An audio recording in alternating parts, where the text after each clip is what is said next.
Mi querido Diego, mi querido Lenin, muy buenos días todavía. ¿Cómo están? Tardes ya.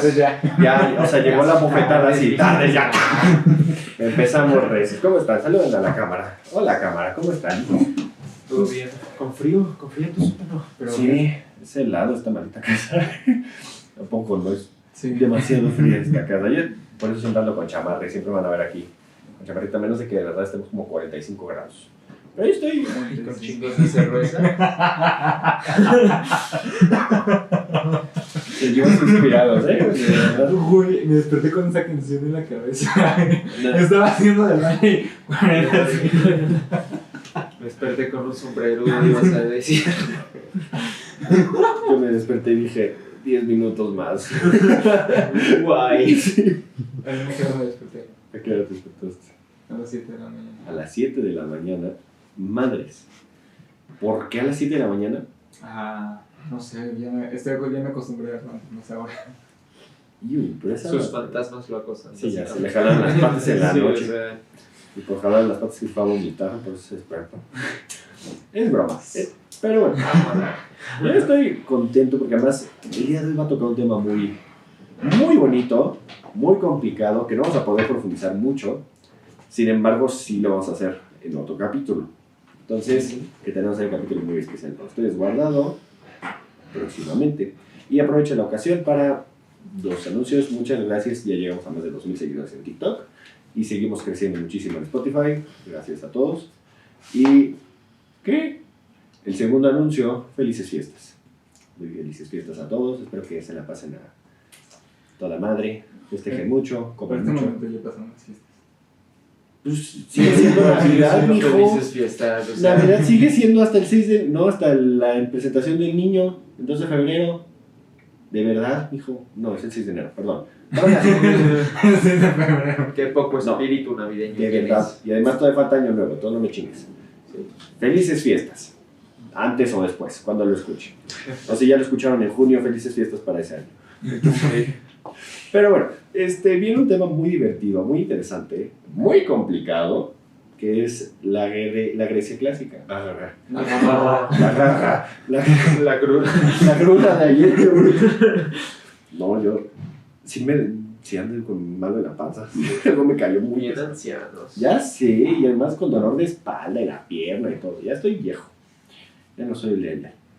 Pero, y más lo explica que está hablando de la Grecia clásica. Pero entonces, es un tema muy interesante. Todos conocemos la Grecia clásica, sin saber que la conocemos. Deja de mandar fotos indebidas. ¿Cómo que explicaste? Ya. Explícate. De la Grecia clásica. Sí. Todos conocemos este periodo. La Grecia que todos conocemos sucedió en este momento. Sí. Cuando piensas en Esparta de los 300 y es en este momento. Cuando piensas en Atenas, piensas en la gran democracia y es en este momento. Piensas en el Partenón de Atenas y es en este momento. Todo sucede en este momento. Incluso Alejandro Magno empieza en este momento. Okay. Entonces, prácticamente lo que conocemos, la idea fantasiosa, bella, romántica y pulida de mármol que tenemos de Grecia es de este momento. Entonces, por eso es... Okay. Y hay muchas explicaciones para ello. Pero antes de meternos en el tema, ¿qué les parece si hacemos lo de las tarjetas? Para las personas que, las primeras que escuchan, les recuerdo que ya las saqué al azar, pero bueno, son 5 eventos históricos, los tenemos que acomodar al final del capítulo en el orden cronológico. ¿Por qué salió esa? Justo salió la semana pasada. ¿Cuál? El Papa Francisco es electo. Pues cámbiala. Sí, le vamos a quitar esta. Estas, ¿cómo? Salieron 2 de hace 2 semanas. Ok. Entonces vamos a ver acá. Entonces, este está bueno. McDonald's abre su primer restaurante. Ok. Inglaterra suelta la primera libra como nota. Los lentes bifocales son inventados. La primera película en 3D es lanzada en los cines. El asesinato de Julio César. ¡La la! Qué chévere morir, dulce. Sí, o sea, de verdad. ¿Qué rayos? Sí está un poquito variadito el tema del día de hoy. Entonces, les recuerdo nada más. McDonald's abre su primer restaurante. Inglaterra lanza la nota de la libra. Los lentes bifocales son inventados. La primera película en 3D sale en el cine y el asesinato de Julio César.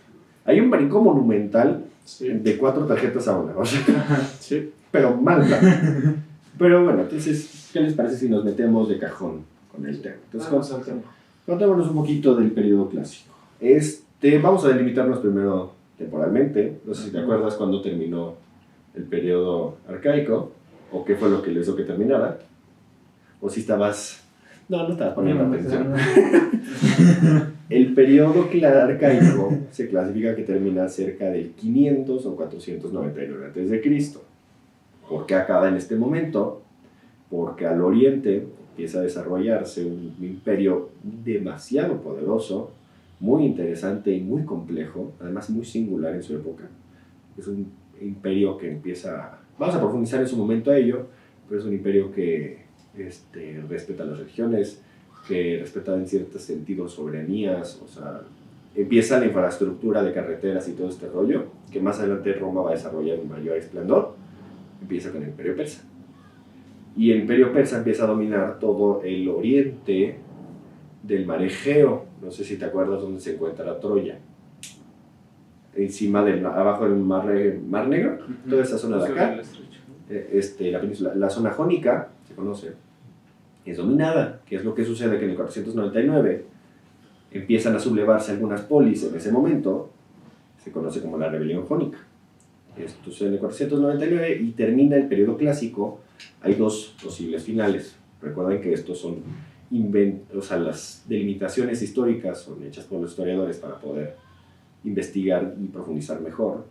Sin embargo, no hay un consenso general. Algunos dicen que es con Filipo II, 336, si mi memoria no falla, o 323 a.C., que es la muerte de Alejandro Magno. Alejandro III, un conquistador impresionante. Entonces ese es el periodo delimitado. Hay varias fuentes. La ventaja que tiene el periodo clásico, y es una de las grandes características, tiene un chorro de fuentes. No solo habló bibliográficas, históricas, sino arqueológicas, un chorro, muchísimos testimonios. Arquitectónicas, de verdad es impresionante. 2 de las grandes fuentes de la época clásica, porque además en este periodo una de las cosas más importantes y más destacables que se tiene que hablar es el surgimiento de la historia.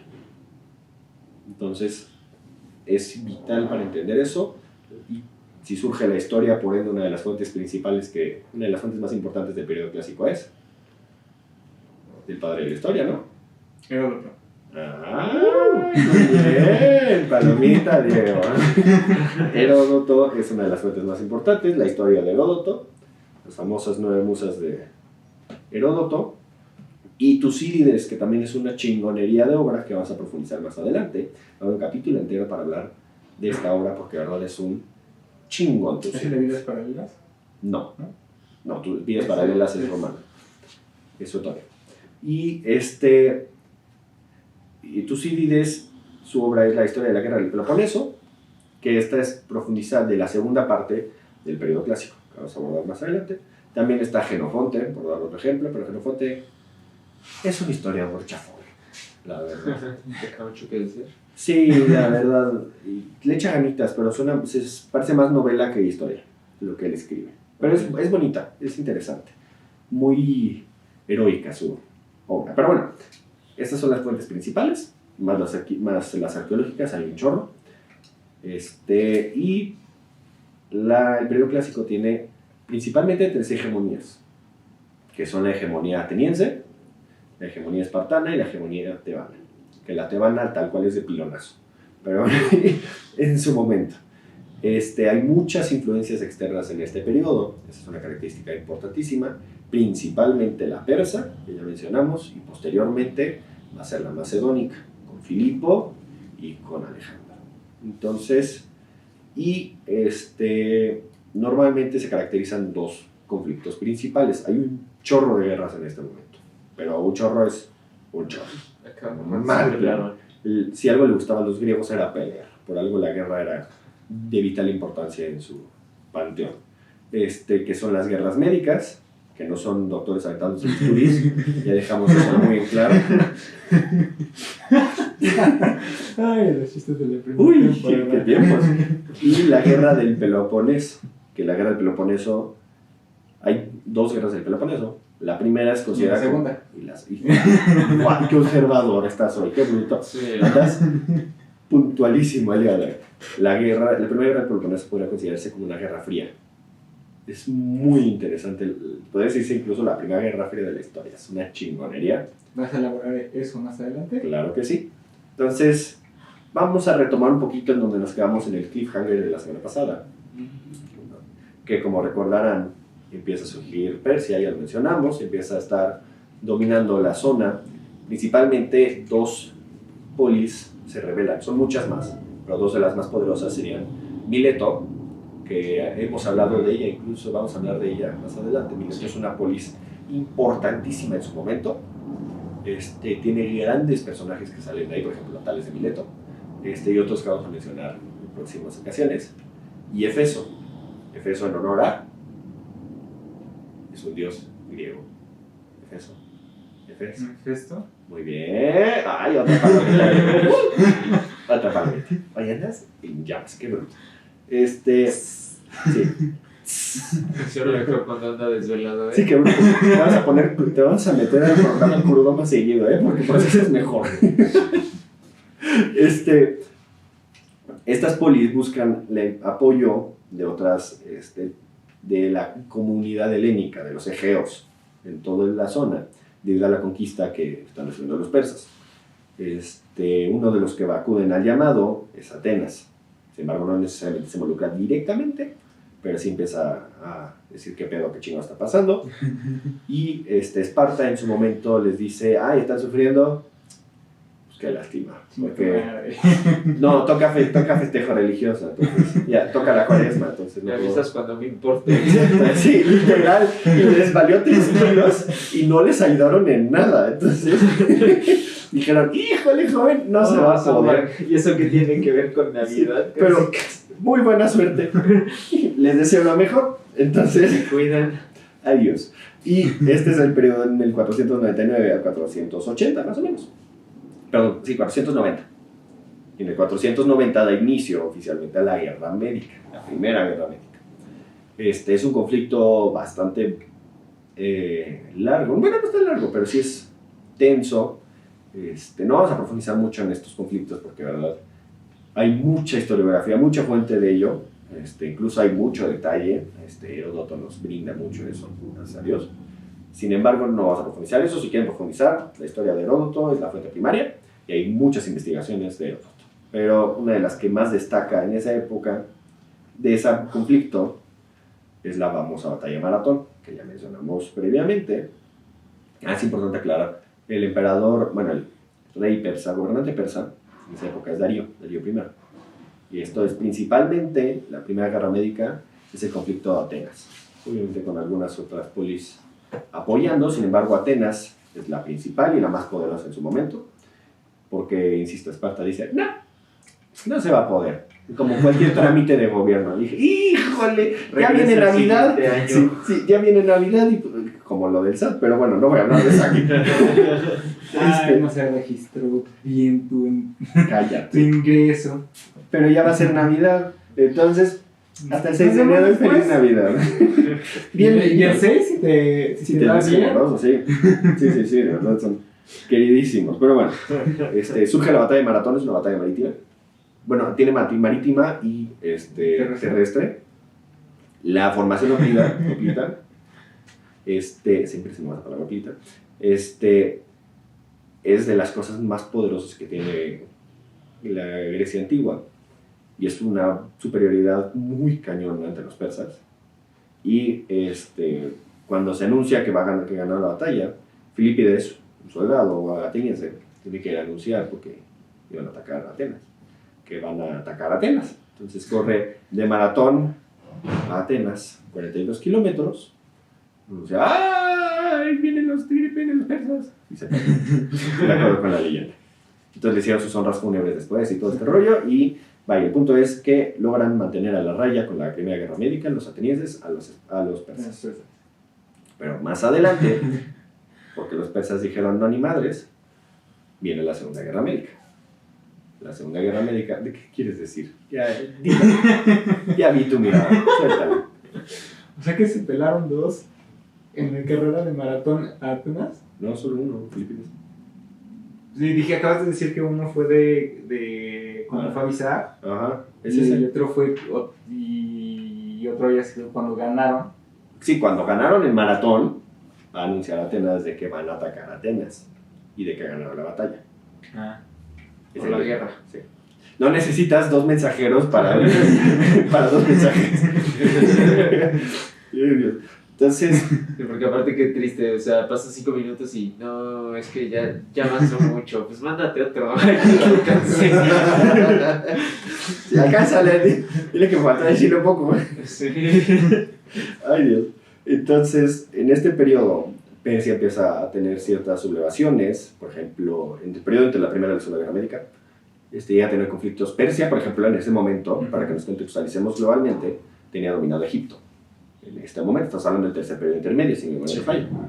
Entonces, estamos viendo aquí, también empieza a perder este poder de Egipto, empiezan a haber sublevaciones de otras polis. Sin embargo, con la muerte de Darío, surge el mítico gobernante persa Jerjes I, que todo el mundo ha escuchado de él gracias a la película de 300, que era un vato que medía 2,90 en la película, pelón, y que tenía... Dios rey. O sea, le ponías un imán y salía volando el cabrón porque estaba lleno de alhajas, pero no era así.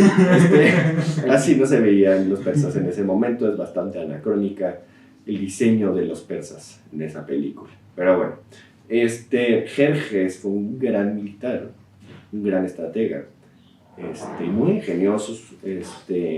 Por ejemplo, para poder cruzar el mar Negro, crea puentes con barcos. Entonces pone un barco, uno al lado, todos paralelos, y encima de los barcos construye una tarima para poder cruzar los ejércitos. O sea, maniobras bastante inteligentes. Y con ello empieza la Segunda Guerra Médica, que esta surge del 480 al 479. ¿Qué es importante aquí?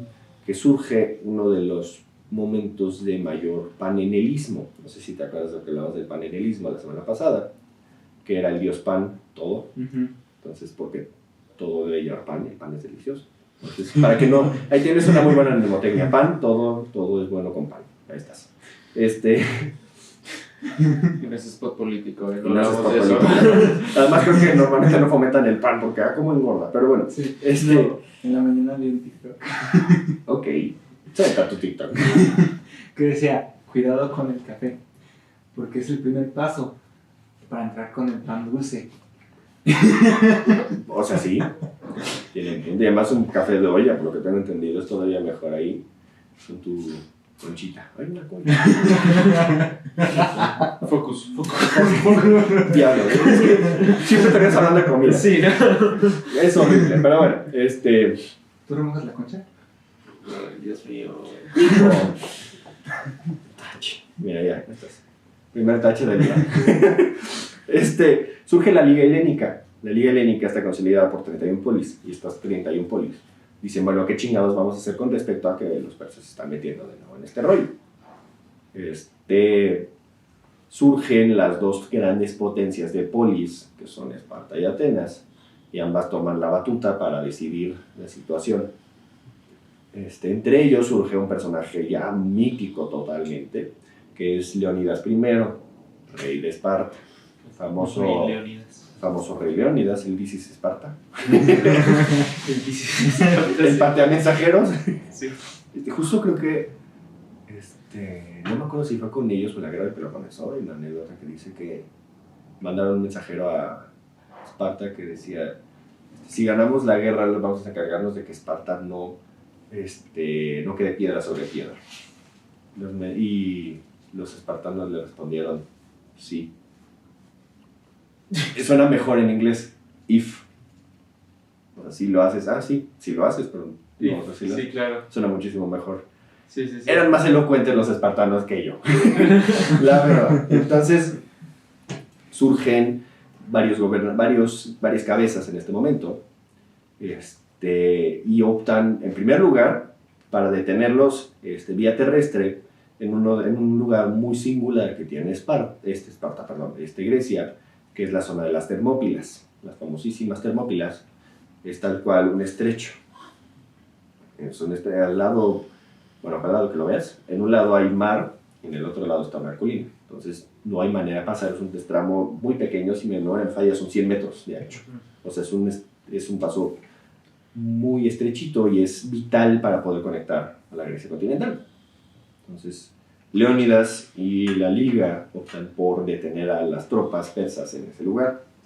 Los famosos 300, la famosa batalla de los 300, que no fueron 300, realmente informal, eran 300 espartanos, más los demás, porque había aproximadamente 7.000 hombres, entre ellos incluso tebanos. Los tebanos, Tebas es una polis poco valorada en la historia, o sea, cuando profundizas en Grecia. Fue importante, no me malinterpreten, no tan importante como Esparta y Atenas, hasta que lo fue. Entonces, pero sí tenía bastante poder. Tebas no era importante hasta que lo fue. Como fue inmortal, decía que era inmortal y lo era, hasta que ya no lo fue. Lo mismo, entonces no era tan relevante, o sea, sí tenía gran poder, pero no a la magnitud de Esparta y Atenas. Entonces, esa era la famosa batalla de las Termópilas ahí, y también hay una batalla marina ahí, que es poco mencionada, que es la batalla de Temisio, de menor conocimiento general, de cultura general, vaya, pero son dos batallas al mismo tiempo, la batalla de las Termópilas y Leónidas. La batalla de las Termópilas se considera una batalla heroica, porque al fin y al cabo llega un momento en el que, eso sí es cierto, lo narran de una manera muy rara en la película, ponen una persona con una joroba y no sé qué tanta cosa, que no era así, simplemente era un traidor. Se me fue el nombre, pero sí está el registro del nombre, lo tiene Heródoto. Anuncia una manera para poder llegar por espalda de los griegos, los acorralan y los hacen pomar, de verdad. Sin embargo, Leónidas logra sacar a varias de las tropas, permite que se queden ahí los 300 y otros más que estaban por quedarse, de ellos los tábanos y Pebas. Incluso después de la batalla de las guerras médicas, los griegos les hicieron un monumento entre las Termópilas a los que murieron en la batalla, para que vean que también ahí la memoria histórica surge con los griegos, y eso es importantísimo de entender, que más adelante se va a ver esto reflejado muchísimo con los romanos. Podemos ver esto en la gran cantidad de esculturas que hicieron de emperadores, de senadores, etc. Héroes. E incluso la memoria histórica también era olvidar personas que no querían. Muchos personajes, tanto en Roma como en Grecia, decidieron querer olvidarlos. Sin embargo, afortunadamente no fue ese, eso sí se llega a saber, por lo menos un poquito, incluso a veces sobre el nombre. Pero bueno, también luego se da una batalla importantísima, que es una batalla naval, que es la batalla de Salamina, dirigida por los atenienses. Sin embargo, en esta batalla de Salamina, es una bahía. Entonces logran acorralar a las tropas persas, que las tropas persas tenían una mayoría brutal, eran cerca de 800 navíos los persas, si mi memoria no falla, 350 los atenienses. Sin embargo, algo que tenían siempre, si algo tenían los griegos, los egreos, perdón, era un dominio del mar. Eran unos pinches perros de mar, mal. Entonces dominaban los mares, también tuvieron mucha suerte, no lo voy a negar, porque normalmente gran parte de las batallas que se ganan es por suerte. O sea, pregúntale a Hidalgo en el Cerro de las Cruces, porque de repente iba ganando y de repente... el puente de Calderón, perdón. Puente Calderón.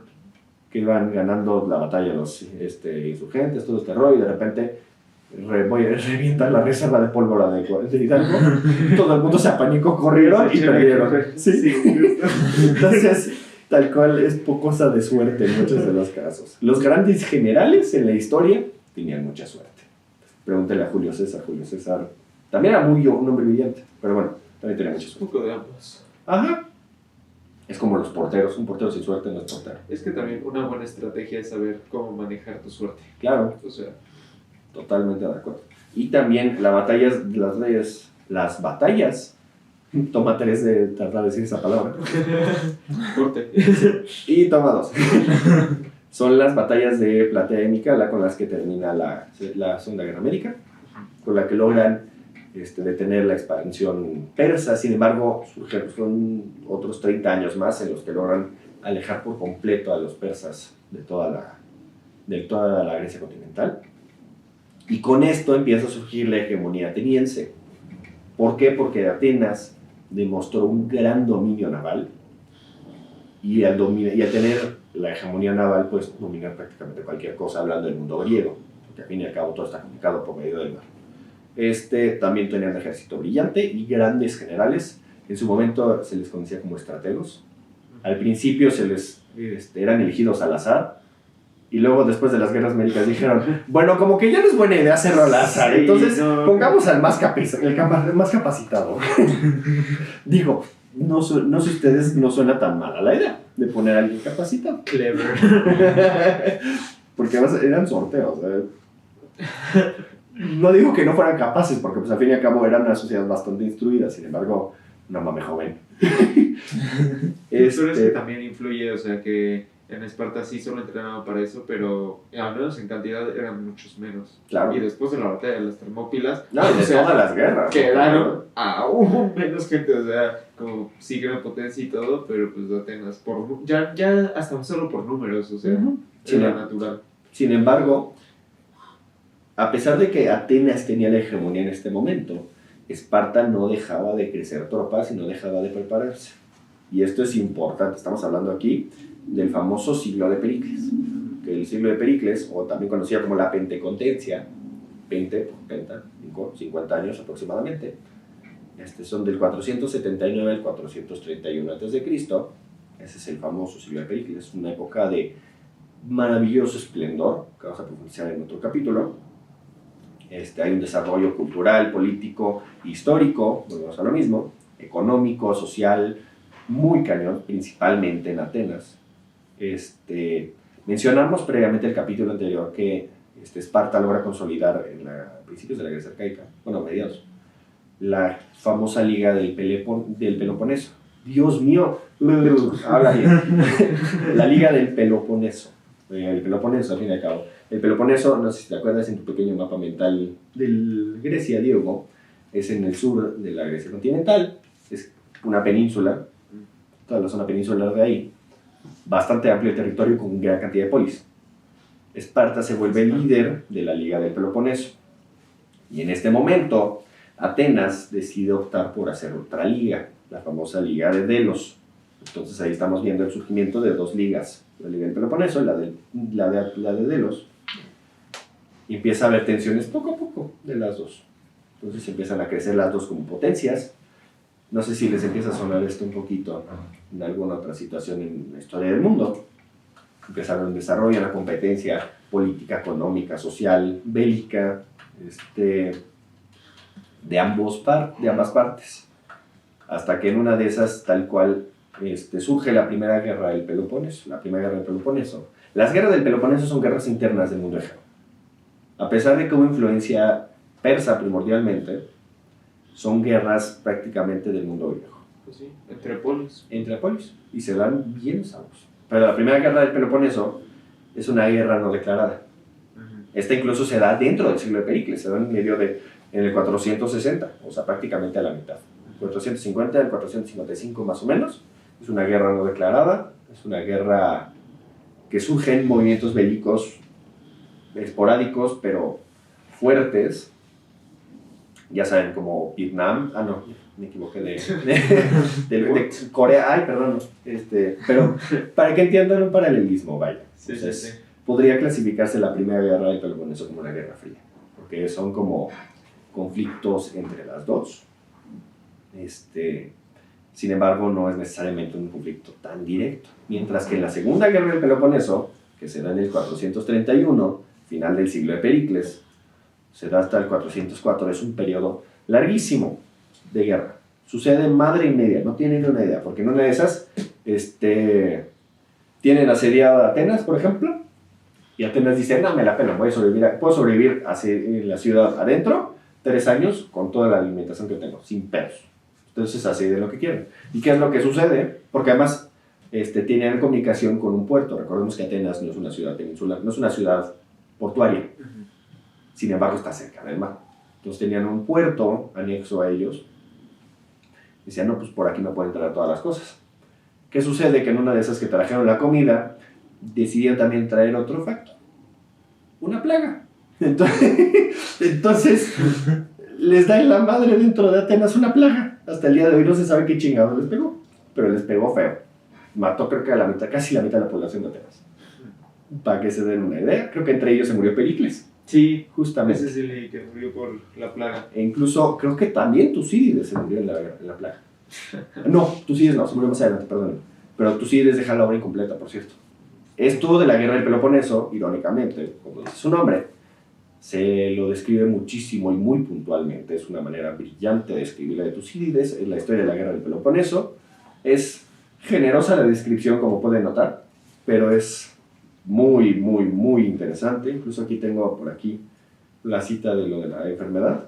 Pero bueno, y entonces en ese momento Atenas dice, no, pues al Chile quiero un tratado de paz. Esparta pone las condiciones y dice, no, al Chile no. Y sigue la guerra. Y luego Atenas acorrala a Esparta y le dice, oye, quiero un tratado de paz. Y Esparta dice, no. Y se regresan y vuelven a... O sea, de verdad, es un brinco de victorias. O sea, parece que están jugando ping pong. Porque va para acá y luego para allá.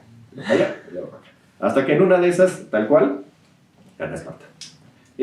Sin embargo, por ejemplo, en este momento es importante aclarar que sí hubo intervenciones persas.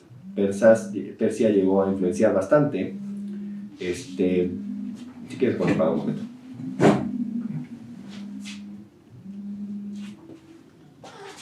No te preocupes.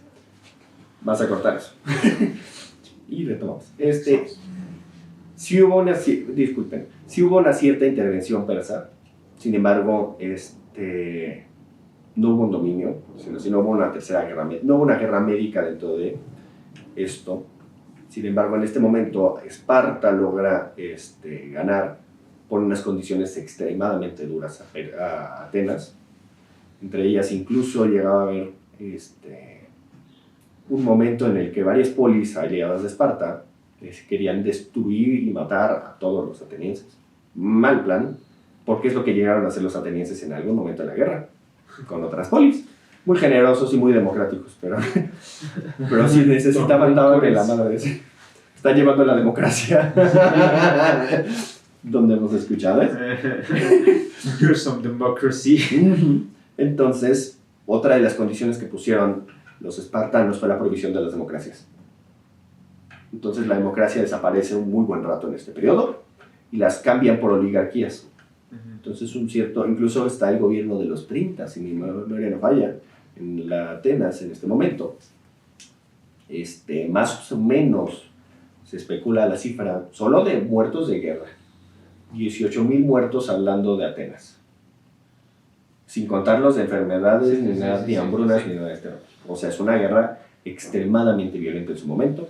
Fue una guerra importante en su momento y aquí estamos viendo ya una decadencia del mundo clásico. Ya no es la gran Grecia de Pericles, la gran Grecia de Heródoto. En estos momentos todo esto se está perdiendo. ¿Por qué? Por el desgaste de la guerra. Porque al fin y al cabo Esparta gana, pero ganó a un costo muy fuerte, exacto. O sea, fueron casi 30 años de guerra. Sí. Entonces, y ahorita, de por sí una guerra de 2 años, dices, o sea, en conflictos en el día de hoy, son guerras desgastantes. Imagínate un conflicto que en ese entonces la navegación, el transporte y todo este rollo no estaba ni cerca de lo que hacemos hoy en día. Eran trayectos incluso a pie. Si te iba bien en barco, pero aún así en barco era muy probable que se te pudiera hundir el barco, de que X, Y, Z... Las condiciones de navegación son horribles. O sea, las condiciones pesadas de navegación mejoraron, a mi parecer, el siglo pasado. Hasta el siglo XX. Sí. Ajá. Porque antes, de verdad, un viaje transatlántico era de las cosas más perras que te podían pasar. Sí. De verdad. No, o sea, de verdad no tienes una idea de las situaciones que pasaban. Incluso si en algún momento hablamos en la Nueva España de eso, voy a profundizar muchísimo en el tema porque, de verdad, si te pelaban, te aventaban al mar, literal. Sí. Te morías, qué lástima, no podías llevarte tu cuerpo, no podías llevar el cadáver. No. Entonces lo echaban al mar y ahí te echamos un rosario y ya, literal. Entre otras cosas, te tenían raciones del agua, Los marinos se burlaban de ti porque era la primera vez que viajabas y eras un pelmazo que no sabía navegar. Había ratas, había chinches en las ratas, había ratas en las chinches. O sea, de verdad. Llegaba una peste o una enfermedad en el barco. El barco, adiós, despídete a todos. Las tormentas, se hundía. Y estoy hablando ahorita de eso del siglo XVI. No poder ocultarte del sol. O sea, de verdad. Y en el mar con agua salada. Justo una de las mejores representaciones que he visto de la vida de navegante fue la película de 1492 de Cristóbal Colón, de Gerard Depardieu. Por si quieren ver una referencia de cómo era un poquito el trayecto marítimo, y además uno de los trayectos marítimos más importantes de la historia. Sí. Lo reflejan bastante bien en esa película. Tiene cosas muy buenas. El soundtrack de esa película es que te cagas. Pero bueno, estoy debrayando un poquito. Las polis están muy desgastadas. Atenas está hecha un carajo. Le quitaron toda su tropa marítima y también por eso pierde la hegemonía. Ya no tiene navegación, ya no tiene botes, se los quita Esparta. Y aquí surge la hegemonía espartana. La hegemonía espartana inicia desde el 404 hasta el 371 más o menos. Sin embargo, es una hegemonía muy pobre, muy débil. No puede mantener una paz como la mantuvo Atenas en su momento con su hegemonía en el siglo de Pericles. Tiene conflictos constantes en las demás polis. El desgaste de las guerras sigue. El problema con las guerras es que si inicias un chingo. O sea, de tener guerras es de las cosas más cabronas. Entonces, el mundo egeo está en una crisis fuertísima, muy desgastados. Están pasando incluso hambrunas en algunos momentos.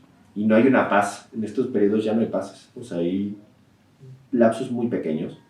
Y entre esos desgastes empieza a surgir Tebas, aprovechando las situaciones y las circunstancias del desgaste de la expansión y del dominio espartano. Empieza a surgir poco a poco y empieza a dominar hasta surgir la hegemonía tebana, que empieza a darse desde el 371 más o menos al 362. Pero insisto, estas hegemonías son pobres. No llegan a lo que fue la de Atenas en su momento. Y aparte fue súper corto. Son muy cortas, piensa en los tiempos. 8 años. Ajá, es un piadito de años. 9 años. 9 años. Son hegemonías muy débiles, muy esporádicas. Insisto, no tuvieron la magnitud de, por ejemplo, la de Atenas. Atenas tuvo casi 50 años de paz. Sí. Y paz entre comillas, porque ahí empezaron las tensiones. ¿Y qué es lo que sucede aquí? Conforme todo esto está viéndose muy desgastado, al norte de la península egea, de la península griega, hay un pequeño pueblito ahí que mencionamos alguna vez. Un pequeño pueblo bárbaro llamado los macedonios, que no eran polis. Y eso es importante de aclarar. Los griegos no los consideraban egeos. Nunca los consideraron. Los consideraron egeos después de Alejandro Magno. Porque Alejandro Magno dijo, vamos a acoplarnos a la maravilla que es el mundo egeo. Porque de verdad se quedó apantallado. Pero bueno, los macedonios no eran bien vistos por los griegos. Y surge un tal Filipo II, en estos momentos, un excelente militar, un gran estratega, rey de Macedonia, y poco a poco empieza a meterse a la península egea. Poco a poco hay poca resistencia, si no es que nula. Es un periodo de verdad ya muy desgastado. O sea, ahorita les acabo de resumir casi, estamos hablando desde las guerras médicas, 480, hasta el 362, más o menos, de guerras, con descansos de un par de años. Qué horror. O sea, es un periodo... O sea, más de 100 años, o sea... Un periodo extremadamente conflictivo, un periodo extremadamente tenso, y por supuesto que tanta guerra desgasta. Y además se acaban los recursos y toda esta cosa. ¿Y qué es lo que sucede con Macedonia? Que Macedonia es una tierra mucho más fértil. Y Macedonia no se metió en estos conflictos. O sea, estaban invadiendo a los persas. ¡Ah, qué lástima! Bueno, buena suerte. Aplicaron la de Esparta de, ay, híjole, joven, ya va a ser Navidad. Me toca cosechar. Para la próxima, joven. Los macedonios se andaban muy en su rollo. Y poco a poco empiezan a tener más influencia dentro de esta península. ¿Por qué razón? Porque de ellos podrían salir el alimento, la bebida, el comercio y todas estas cosas que los egeos estaban descuidando. Entonces, cuando llega Filipo II, Macedonia se vuelve algo extremadamente poderoso en su momento. Y Filipo II, siendo un gran estratega que lo fue, llegó en 3 patadas tal cual, entre el 359 y el 336 fue su reinado, si no me falla. Y en ese momento prácticamente tuvo dominio de toda la península arábiga, o gran influencia. Entonces, porque además quien te podía detener era la hegemonía tebana, los tebanos y todas las alianzas tebanas. Sin embargo, no tenían el poder que tuvo Atenas. No podían repeler algo como, no pueden, o sea, lo que hicieron con Persia no lo pudieron replicar nunca más. Entonces empieza a surgir Filipo, y más adelante, con su muerte en el 336, surge Alejandro III. Alejandro III es uno de los personajes más importantes, más interesantes y más controversiales de la historia del mundo antiguo. Famoso Alejandro III, Alejandro Magno, mejor conocido. Incluso algunos le dicen Alejandro el Grande. Suena bien pomposo. Alexander the Great. Suena muy pomposo, Alejandro el Grande. Pero es muy interesante. La vida de Alejandro Magno es un cabrón. Creo que se murió a los 26 años. Una cosa así. Sí, se murió súper joven. Ajá. O sea, todo lo logró en 12 años. O sea, pocas personas lograron mover al mundo en tan poco tiempo como él. O sea, personas que movieron al mundo antiguo así, a mi parecer, Alejandro, Julio César, Octavio. La verdad. Porque además esos tres redefinieron la historia del mundo, sí, a mi parecer. Son 3 de los grandes, incluso los romanos, que no tenían nada que ver con los macedonios, lo reconocen como una de las mentes más brillantes de la historia. Pues siempre fue estudiado, o sea, como estratega él, por todos los conquistadores hasta que han el día llegado, de hoy, sigue siendo estudiado. hasta el día de hoy. Incluso al Napoleón, un gran fanático de Alejandro Magno, como dato curioso. Entonces, el periodo clásico termina en el 323, que es cuando termina la expansión de Alejandro Magno, porque el compadre optó por morirse, ya sabes, porque es decisión propia. El club de los 27. Exacto, sí. Yo creo que es el fundador del club de los 27, porque ahora se murió joven. O sea, sí se murió joven. A ver, vamos a buscar qué edad. Ya que San Google al rescate, vamos a buscar a qué edad se murió el mendigo de Alejandro Magno, pero de murió sí 20 y tantos, ¿eh? O sea, y de verdad. O sea, lo que me acuerdo es que llegó joven al trono, Muy que joven.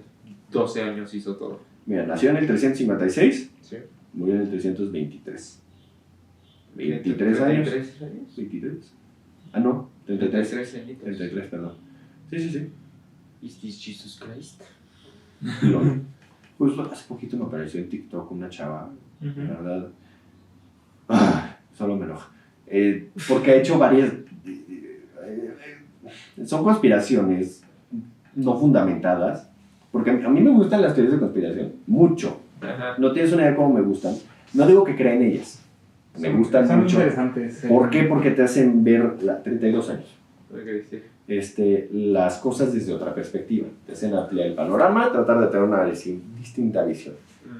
Sin embargo, me gustan las que están relativamente bien fundamentadas. Sí. Hay otras que de verdad dices Que hay de tú. dónde sacarle, o sea, Exacto. mínimo no están paradas sobre arena. Ni siquiera voy a decir el nombre porque en primera no me acuerdo y en segunda no voy a fomentar pendejadas. De verdad.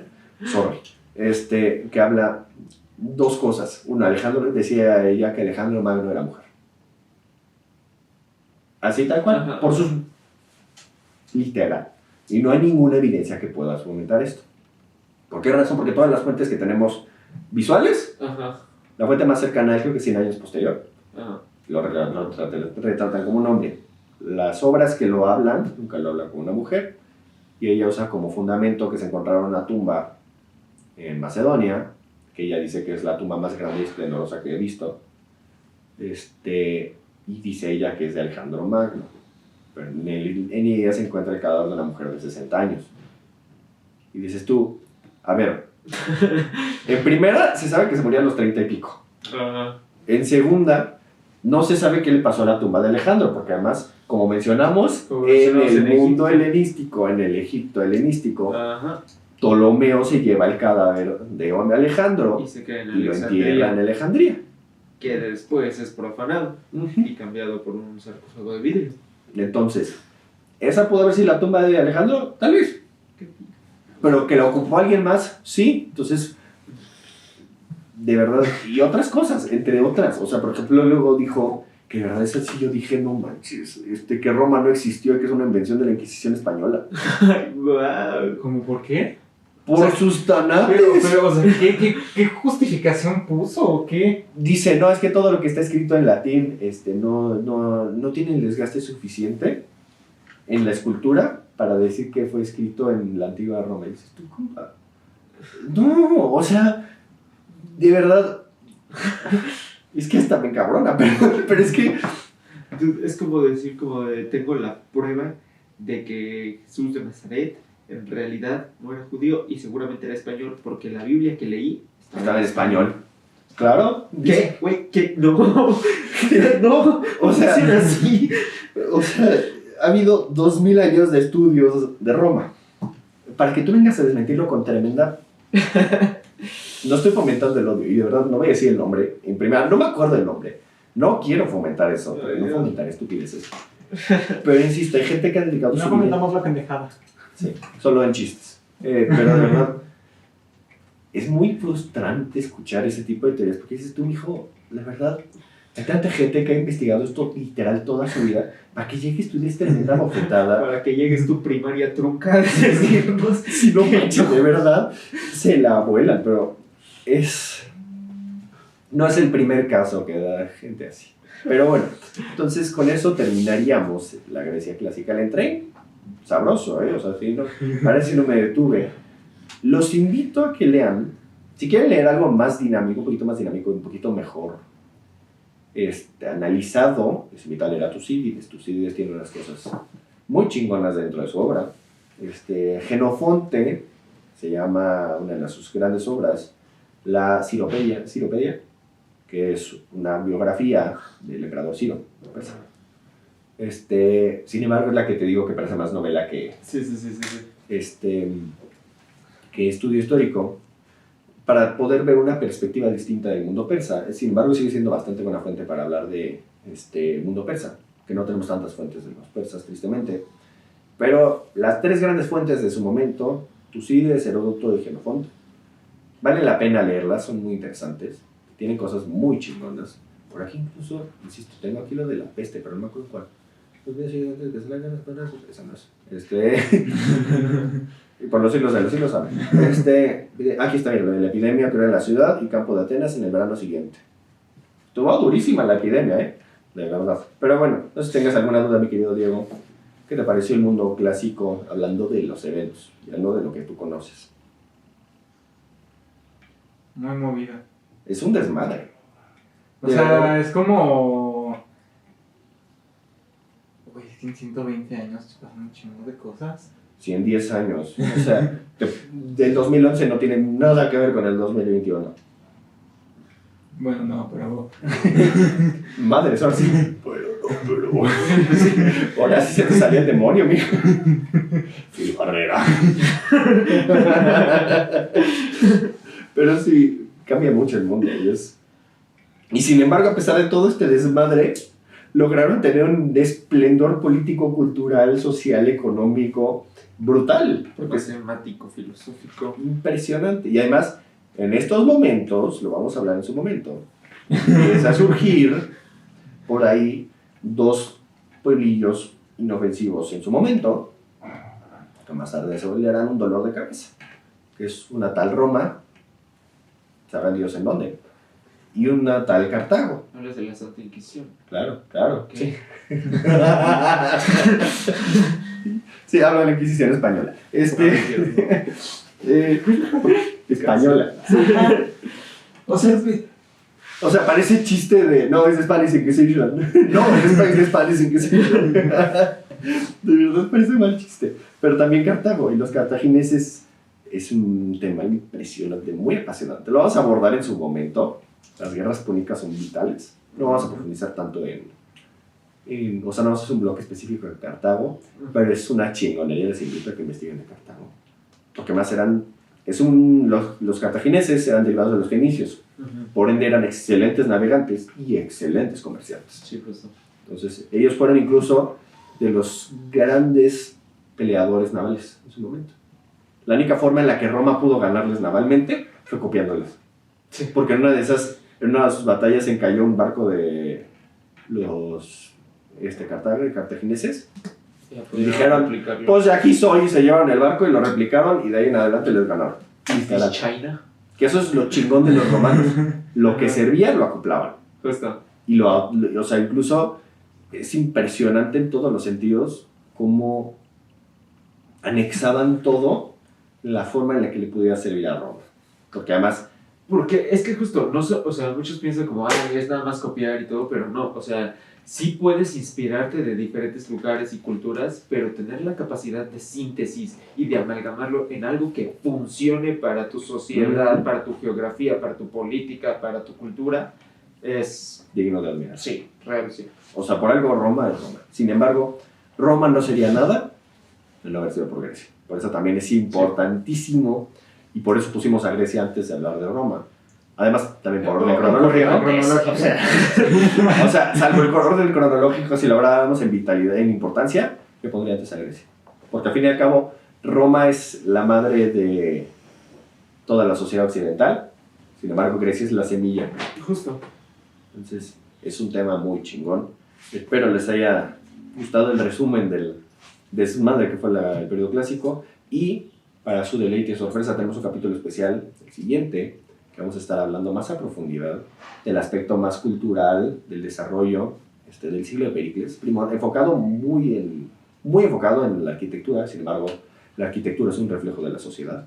Entonces, de ahí podemos ver muchísimas cosas y va a ser el siguiente capítulo. Tenemos incluso una invitada muy especial, muy querida en el canal. Está muy chingo en el capítulo, muy padre, les va a gustar mucho. ¿Alguna duda, mi querido Diego? No. Más como comentario, me gusta mucho el juego meta que ocurre entre estas fuentes, porque al ser fuentes primarias, o sea, justo es lo interesante, ¿no? De las fuentes primarias y más de historiadores, que no solo es lo que escribieron, sino que la fuente en sí, o sea, te habla más. O sea, claro. No sé si me estoy dando a entender, pero o sea, si tú haces el análisis historiográfico de estas fuentes, o sea, también entiendes mucho más a la cultura y el cómo, o sea, estos personajes, o sea, se desenvolvían en esa sociedad. Entonces, Claro. Es muy interesante eso. Para que vean, o sea, es uno de los grandes análisis, una de las bases que tienes que tener tú del análisis historiográfico, por lo menos de Heródoto y de Tucídides, es que ambos fueron apoyados por Atenas para escribir. Entonces, ahí puedes ver tanto la vitalidad de los atenienses en el desarrollo cultural, como la influencia política, porque hablan mucho enfocado en Atenas. Entonces, para dar un hincapié en un análisis historiográfico, incluso en su momento vamos a hacer un análisis de Tucídides, que ya hicimos uno de Heródoto en su momento. Por si lo quieren checar, está ahí en los capítulos anteriores, está muy bueno el capítulo. Y vamos a hacer el de Tucídides más adelante, pero por lo pronto creo que sería todo. Vamos a ver los eventos del día de hoy. Pues miren, yo digo que la de Julio César va hasta el final. Es Julio César Chávez. Entonces, ¿no? ¿Pero ya mataron a Chávez? No, todavía no. Toco madera. Ya sé, no, qué susto. Porque además, qué bruto ese caño. Gran boxeador. Julio César, lo primero. Incluso Messer, 43 antes de Cristo. Este es 70s. Yo creo que sería, no sé qué opinan ustedes. Esta sí la pondría. Hasta adelante. Esta es la que tengo duda. Esta le tiro a que fans. ¿Bifocales antes de Inglaterra? Bueno, va. Yo pienso al revés, pero vamos a ponerla así. ¿McDonald's les gusta ahí? Yo la pondría así, tú la pondrías al revés. Ajá. Ok. Vale, entonces tenemos dos posibilidades. Vamos a decir primero la de Lenin. Asesinato de Julio César. Los lentes bifocales son inventados. Inglaterra suelta la primera nota de la libra. McDonald's abre sus puertas a su primer restaurante. Y la primera película de 3D es mostrada en los cines. Okay. Entonces, yo digo que la nota de la libra es antes que los lentes bifocales. Vamos a ver. Julio César, 44, antes de, 43 es lo de la libra, ya me acuerdo. Lentes bifocales, 1784. El momento de la verdad. Inglaterra suelta la libra, 1797. Ufas. Pinche. Todavía falta estos de acá que las dimos por sentado. McDonald's es no fue 1940. Fue la Inquisición española. Qué mamada, güey, de verdad. Ay, ya, solo me cabrón. 1922, la primera película Wow. en 3D. Oye. A ver, 3 películas en Passive, Electronic Glasses, Multiplication, no sé. Pues supongo que los rojos con azul. sí, Silver screen, ¿no? comes from, dice, las películas 3D son vistas con pasivo, Con lentes no pasivos, o sea, lentes lentes pasivos, no no electrónicos. electrónicos, que necesitan ser proyectados hacia una pantalla pintada de plata, en orden para reflejar la imagen y crear el efecto de 3D. Esto es, de aquí viene el término la pantalla de plata. Ok, cool. O Es sea, básicamente como si proyectaras un espejo ajá, y para que veas un efecto como medio y 3D. ok, bueno, la cagamos ahí. Wow. No manches. That was unexpected. Sí, yo pensaba como en Tiburón 3D o una estupidez así. Que era en esa época en la que tal cual todas las películas de 3D era como de ¡no, no lo haga! Súper falsa la Sí, actuación sí, y solo sí, se sí. acercaba la mano a la cámara para que tú sigas. ¡Ay, sí se siente! Pero Viaje al Centro de la Tierra es de las que sí están muy bien hechas para 3D. Sí, no, y sí te cagas, de repente solo ves la cara así del T-Rex y Sí. dices ¡ay, güey! Esa sí está muy bien hecha Sí, para sí, eso. sí, totalmente de acuerdo. Pero bueno, ¿qué les parece si le dejamos por ahí, mis queridos, el día de hoy? Sí. Muchísimas gracias a los que nos escucharon. Muchas gracias, mi querido Lenin. Muchas gracias, mi querido Diego. Antes de que me quede sin voz, no se les olvide seguirnos en nuestras bellísimas redes sociales. Contemos podcast. Ya les agradecimos que llegamos a más de 2,000 seguidores. Muchas gracias. Por lo menos en el momento en el que estamos grabando esto. Dios quiera que sigamos creciendo más. Y también acá, si les gusta, compártanlo. Eso es importantísimo para que nos ayuden a crecer mucho más. Las redes sociales de los podcasts son Spotify. Spotify, Apple Podcast, Anchor, Google Podcast, Amazon Music, Deezer, iHeartRadio y cualquier otra. Sí, también le digo que lo diga él porque si no, no habla en todo el capítulo, ¿verdad? Uy, fui. Es broma. Te amo. Violento, bien violento. Violento. Entonces, ¿qué les parece si le dejamos ahí antes de que Diego me golpee en cámara? Entonces, cuídense mucho y nos vemos la próxima. Ay, felices fiestas. Felices fiestas. Bye, Adiós, bye. cámara.